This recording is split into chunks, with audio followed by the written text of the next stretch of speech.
Hello friends, मेरा नाम है अंकित और जरा इस वीडियो को देखिए। इस वीडियो को देखने के बाद आपको लग रहा होगा ये भीड़ किसी फिल्म की शूटिंग के लिए, लेकिन ऐसा नहीं है। इस भीड़ के पीछे का रीजन पंजाब में रहने वाला एक इंसान जिसका नाम है अमृतपाल सिंह संधू। और हैरानी की बात यह है कि ये अमृतपाल सिंह संधू जो पिछले साल तक दुबई में काम करता था और हमारी तरह एक आम सी जिंदगी जिया करता था, लेकिन आज वो ऐसे स्टेटमेंट दे रहा है कि अगर मेरे ऊपर से अगले 1 घंटे में एफआईआर वापस नहीं ली गई तो पंजाब का एडमिनिस्ट्रेशन जिम्मेदार होगा आने वाली चीजों के लिए जो आगे होने वाली है। अब देखो, यहां पर सवाल यह आता है कि एक नॉर्मल सा पंजाबी लड़का कैसे बदल गया एक धार्मिक गुरु में।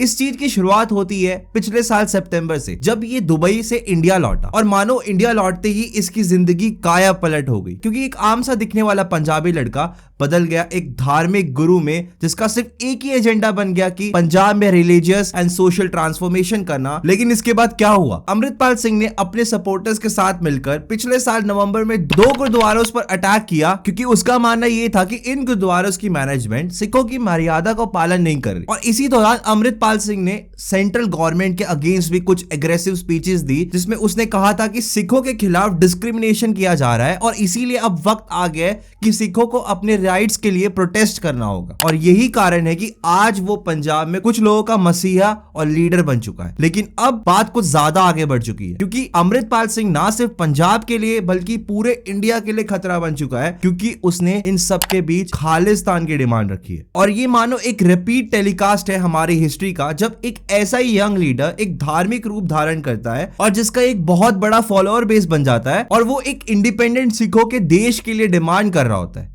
बस यहां पर डिफरेंस सिर्फ एक ही है कि 40 साल पहले जब खालिस्तान की डिमांड करी थी तो उस लीडर का नाम था जरनैल सिंह भिंडरवाले और अब उसका नाम है अमृतपाल सिंह संधू। और आपको याद होगा जब 40 साल पहले ऐसे ही खालिस्तान की डिमांड रखी गई थी तो पंजाब और दिल्ली में बहुत ज्यादा वायलेंस हुआ था। और इसीलिए हमारे लिए आज ये जानना इंपॉर्टेंट बन जाता है कि क्या है ये खालिस्तान मूवमेंट और कौन है ये अमृतपाल सिंह संधू, जिसका इतने कम टाइम में इतना बड़ा फॉलोअर बेस बन चुका है कि उसके एक इशारों पर आज उसके सपोर्टर्स के लिए रूल्स एंड रेगुलेशन महज एक किताबी बात बन चुकी है। और क्या अमृतपाल सिंह संधू हमारे देश के लिए आने वाला खतरा बन चुका है?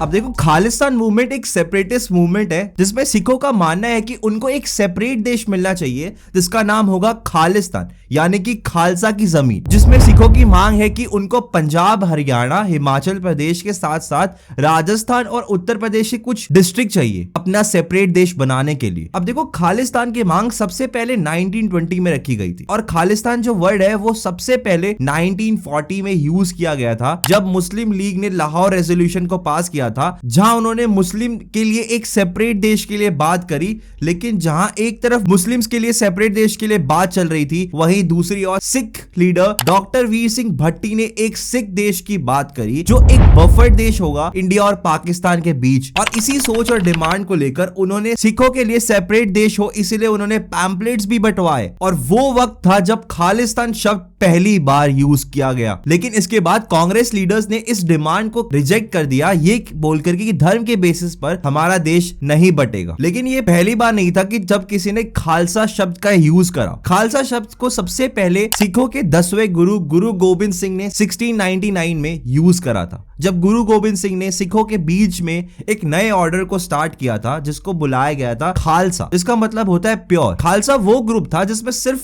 वही सिख शामिल हो सकते थे जो पूरी तरीके से अपने आप को धर्म में समर्पित कर देंगे और अपने गुरु को मानेंगे। और यही टाइम था जब सबसे पहले खालसा शब्द का यूज करा गया था। अब जैसे कि मैंने बताया था कि डॉक्टर वीर सिंह भट्टी की डिमांड को कांग्रेस लीडर्स ने रिजेक्ट कर दिया, लेकिन उसके बाद जुलाई 1946 में ऑल इंडिया कांग्रेस की वर्किंग कमेटी की मीटिंग के दौरान जवाहरलाल नेहरू ने यह कहा था कि पंजाब के बहादुर सिखों को स्पेशल कंसिडरेशन मिलना चाहिए। और इसी स्पीच के बाद सभी सिखों को यह उम्मीद थी कि आजाद इंडिया में सिखों को इंपॉर्टेंस मिलेगी और उनकी जरूरतों को पूरा करा जाएगा। लेकिन आजादी के बाद जब हमारा कॉन्स्टिट्यूशन बनाया गया तब शिरोमणि अकाली दल ने कहा कि सिखों को उतना सेल्फ गवर्नेंस नहीं दिया जा रहा जितना उनको वादा किया गया था, और इसीलिए उन्होंने दो मुद्दों को उठाया, जिसमें पहला मुद्दा यह था कि कॉन्स्टिट्यूशन ने सिखों को हिंदूज के अंदर क्लासिफाई किया है और डॉक्टर वीर सिंह भट्टी चाहते थे कि जो सिख रिलीजन है वो किसी रिलीजन के अंडर ना आए, उनका एक सेपरेट रिलीजन हो और सेपरेट उनकी एक पहचान बने। और दूसरा था कि कॉन्स्टिट्यूशन ने रिलीजन्स के बेसिस पर स्टेट्स नहीं बनाए, और इसी दो ऑब्जेक्शन के कारण शिरोमणि अकाली दल ने कॉन्स्टिट्यूशन को रिजेक्ट कर दिया और इसीलिए 1973 में अकाली दल ने आनंदपुर साहिब रेजोल्यूशन को पास किया, जो इस पार्टी का फ्यूचर एजेंडा बन गया था। और इसमें जो सबसे मेन एजेंडा था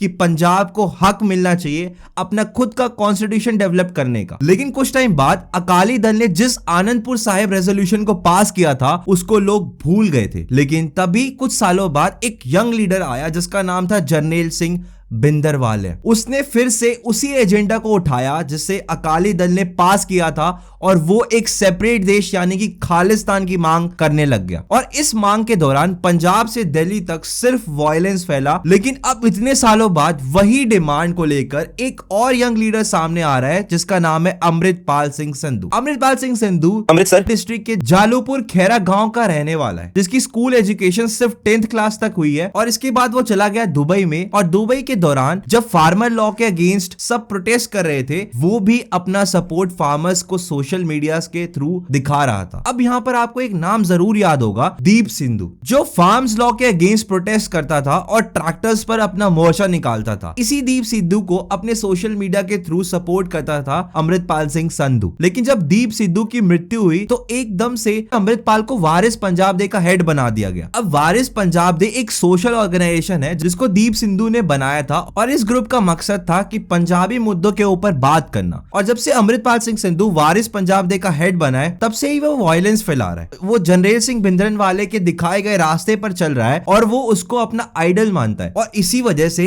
अमृतपाल सिंह आज इंडिया के लिए बहुत बड़ा कंसर्न बन चुका है, क्योंकि ये जिस इंसान को अपना आइडल मानता है उस इंसान ने 40 साल पहले ऐसे ही खालिस्तान डिमांड रखी थी, और उस समय कांग्रेस की लीडर इंदिरा गांधी और सिखों के बीच में एक जंग सी छिड़ गई थी, और उस दौरान काफी लोगों की मौत हुई थी और काफी वायलेंस फैला था। अब ये बात इतनी आगे ना बढ़े इसलिए recently ministry of home affairs ने पंजाब सरकार को लिखा भी है इस चीज के बारे में, और former chief minister captain Amarinder Singh ने भी कहा है कि आम आदमी पार्टी की सरकार को इस चीज को जल्दी से जल्दी रिजॉल्व करना होगा। वेल फ्रेंड्स, अब यहां पर देखना हमें यह होगा कि कब तक ये मामला रिजॉल्व होता है। और अगर आपको आज की वीडियो इंफॉर्मेटिव लगी हो तो मेक श्योर करना, आप चैनल पे नए हो तो चैनल को लाइक शेयर सब्सक्राइब जरूर कर देना, और मैं मिलता हूं आपको ऐसे अगली इंफॉर्मेटिव वीडियो में।